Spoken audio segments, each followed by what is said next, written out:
इस वीडियो में मैं आपको बताऊंगा कि हम अपने जो कंटेंट है उसके लिए मैक्सिमम हाइट और मैक्सिमम विड्थ किस तरह सेट कर सकते हैं ताकि जब भी हम वो कंटेंट ऐड करें तो वो ऑटोमेटिकली उस विड्थ और हाइट के अंदर रहे। अच्छा, हमें मैक्सिमम विड्थ और हाइट सेट करने की क्यों ज़रूरत पड़ती है? जनरली हम इसे ये दो प्रॉपर्टीज़ यूज़ करते हैं इमेजेस के लिए। जैसा कि आपने देखा होगा कि फॉर एग्जांपल हम OLX की बात कर लेते हैं।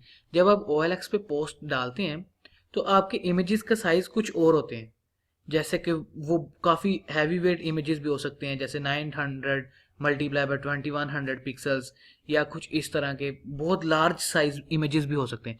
लेकिन जब आप अपनी एड पोस्ट करते हैं तो आपकी सभी इमेजेस एक प्रॉपर साइज में, थंबनेल के साइज में शो हो रही होती हैं। तो ये किस तरह है, ये क्यों हो जाता है? क्योंकि वहां पर उनकी जो बैक एंड पर प्रोग्रामिंग में मैक्सिमम हाइट और मैक्सिमम विड्थ इमेजेस के लिए सेट किया गया है। तो इसी तरह मैं भी आपको मैक्सिमम हाइट और मैक्सिमम विड्थ समझाने के लिए इमेजेस को यूज़ करूंगा।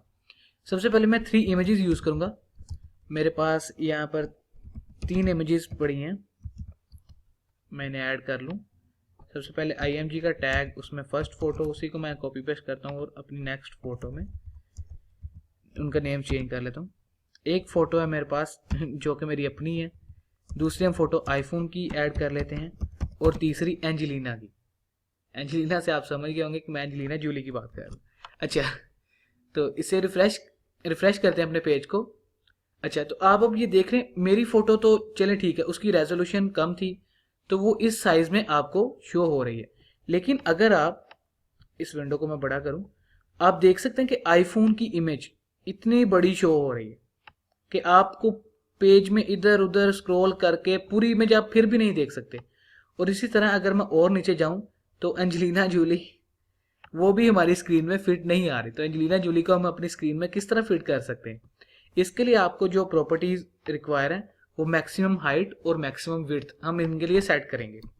आप अपनी CSS की फाइल में जाएं, जो कि यहाँ पर मैंने एक्सटर्नल CSS की फाइल बनाई है। उसमें मैं IMG के टैग, IMG की प्रॉपर्टी लिखूंगा और उसमें मैं अब जो दो प्रॉपर्टी CSS की यूज़ करने लगा हूँ इसके लिए, IMG के लिए, वो मैं उसे बताऊंगा कि मैक्स विड्थ, मैं हर इमेज की ज़्यादा से ज़्यादा विड्थ कितनी चाहता हूँ, तो उसके लिए मैं 200 पिक्सल लिख रहा हूँ। इसी तरह मैक्स डैश हाइट, उसको मैं 250 पिक्सल पर सेट कर देता हूँ। अब होगा क्या, ऑटोमेटिकली जब भी कोई इमेज आपके वेब पेज पर लोड होगी तो वो उसे बता देगा कि अगर ये इमेज है तो इसकी जो मैक्सिमम विड्थ है वो 200 हो सकती है, इससे ज़्यादा इमेज बड़ा हो ही नहीं सकेगा। और मैक्सिमम हाइट 250 पिक्सल पर ऑटोमेटिकली सेट रहेगी और इमेज आपका 250 पिक्सल से बड़ा शो होगा ही नहीं। अगर मैं अपने इस पेज को रिफ्रेश करूं तो आप देख रहे हैं कि मेरे तीनों इमेजेस शॉर्ट हो गए हैं और हमारे जो ब्राउज़र है उसमें बहुत अच्छे से नाइसली फिट हो गए हैं। इमेजेस कट ऑफ नहीं हुए बल्कि वो, और ना ही रिसाइज हुए हैं, वो सिर्फ जो हमारी मैक्सिमम विड्थ और मैक्सिमम हाइट की जो हमने एक लिमिट सेट की थी वो उस लिमिट के अंदर अपने आप को उन्होंने रिसाइज कर लिया है। मेरा जो ये इमेज है ये ऑलरेडी इस रेजोल्यूशन में था 200 बाय 250, तो उसका साइज वही रहा है। लेकिन अगर आप इस आईफोन के वॉलपेपर को देखें तो इसका साइज बहुत बड़ा था, लेकिन इस लिमिट ने उसे 200 बाय 250 कर दिया है।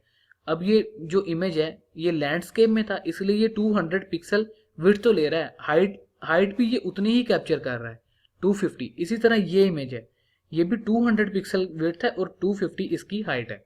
तो इस तरह आप अपना जो मैक्सिमम विड्थ और मैक्सिमम हाइट को सेट कर सकते हैं और उसके बाद जब भी कोई भी वो एलिमेंट आपकी वेब पेज में लोड होगा तो वो ऑटोमेटिकली उस विड्थ और हाइट को हिसाब से खुद ब खुद रिसाइज हो जाएगा।